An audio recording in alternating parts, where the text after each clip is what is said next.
semuanya, perkenalkan nama saya Nazwa Sausan Indi, NPM 254111153 dari kelas Manajemen 25CX. Selamat datang di video saya. Kali ini saya akan mengulas sebuah buku yang sangat menyentuh dan penuh makna. Buku ini bukan hanya menghadirkan kisah fiksi, tapi juga merefleksikan sebuah sejarah kelam yang pernah terjadi di negeri kita, yaitu negeri Indonesia.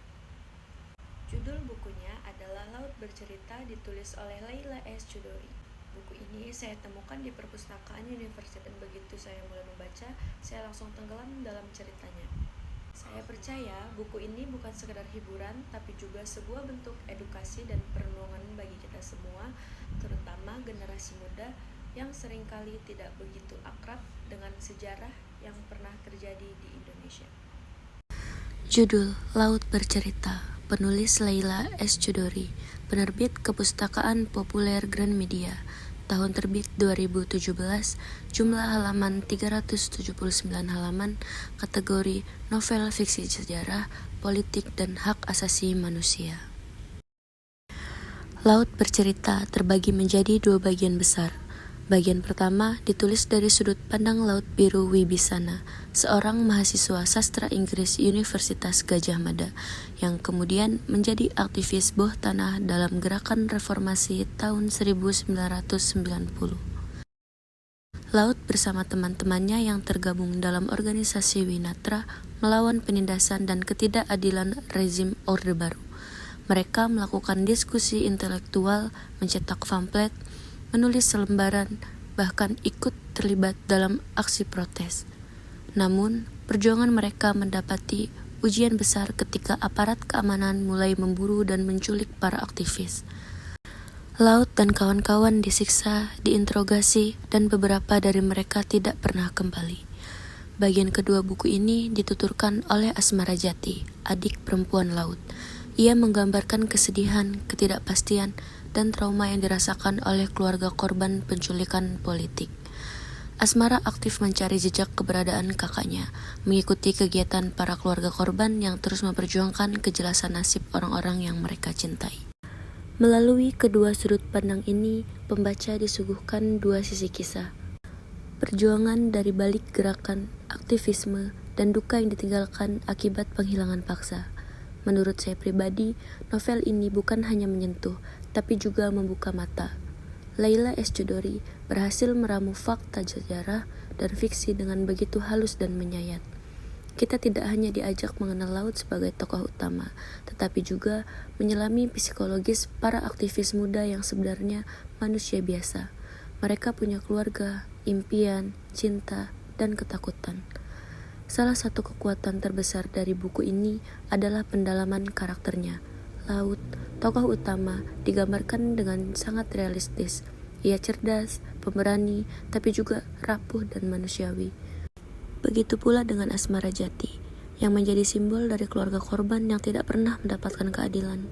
Yang membuat saya sangat tersentuh adalah ketika Laut, dalam narasi terakhirnya sebelum ia benar-benar hilang, mencoba menuliskan surat dalam pikirannya kepada orang-orang yang ia cintai.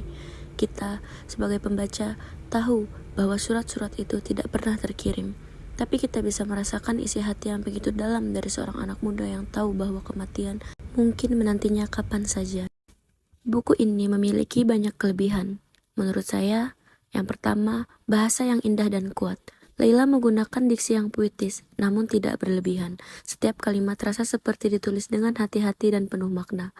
Yang kedua, riset sejarah yang mendalam. Walaupun tokoh dan cerita ini fiktif, latar belakang sejarahnya nyata dan disusun berdasarkan fakta-fakta yang ada. Kita bisa merasakan atmosfer tahun 1990-an yang penuh ketegangan. Yang ketiga, pembangunan karakter yang kuat.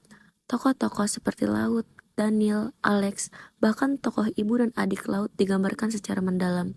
Setiap tokoh punya cerita dan perannya masing-masing, membuka ruang diskusi tentang sejarah kelam Indonesia. Buku ini bisa menjadi pintu masuk bagi generasi muda untuk lebih kritis terhadap sekarang dan pentingnya hak asasi manusia. Namun, ada juga beberapa kekurangan yang saya rasakan. Yang pertama, tempo yang lambat di awal. Beberapa bab pertama terasa agak lambat dan padat dengan narasi. Bagi pembaca yang kurang terbiasa dengan gaya sastra naratif, ini mungkin membuat mereka sedikit kesulitan untuk langsung masuk ke dalam cerita. Yang kedua, minim aksi dramatis. Sebagian pembaca mungkin mengharapkan plot yang lebih penuh aksi atau kejutan, tetapi buku ini lebih mengedepankan sisi psikologis dan emosional tokoh. Secara keseluruhan, saya sangat merekomendasikan Laut Bercerita kepada siapapun, terutama mahasiswa, guru, aktivis, atau siapa saja yang ingin memahami lebih dalam tentang sejarah bangsa dan pentingnya keberanian bersuara. Buku ini bukan hanya akan membuat Anda berpikir, tetapi juga merasakan bagaimana rasanya kehilangan, ketidakpastian, dan tetap bertahan di tengah trauma. Buku ini menyuarakan mereka yang tidak bisa lagi bersuara, dan sebagai pembaca, kita diajak untuk menjadi saksi dan penerus cerita ini. Karena peradaban berputar abadi, kebalukan bakar tusuk atau caci maki. Terima kasih sudah menonton video saya. Jangan lupa like dan subscribe jika Anda suka dengan konten ulasan buku seperti ini. Sampai jumpa di ulasan berikutnya. Dadah.